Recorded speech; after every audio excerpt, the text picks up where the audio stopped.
How to use Kayak hack feature. Hi everybody, welcome back to our channel. In this video, I'm going to show you the procedure on how to use Kayak hack feature. Now, Kayak hacks are built-in feature that leverage the data analysis to find cheaper or more effective travel options. So the main hacker are hacker fare, price forecast, and a flexible date or explore.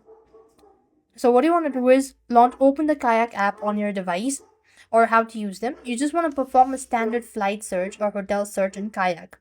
So select flight, let's say, and then you just want to go ahead and look for the destination, select the date, all that stuff, and click on search. After which you want to select view deals.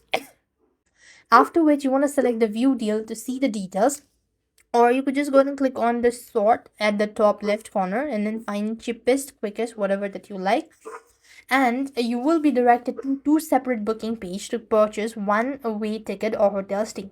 So open each in a new tab and confirm the price and availability before booking as well. And be aware that you'll have separate policies for each booking. And this is how you should be able to use Kayak Add feature. That's all. I hope the video was helpful. Make sure to like, share, and subscribe. Thank you for watching. See you in the next video.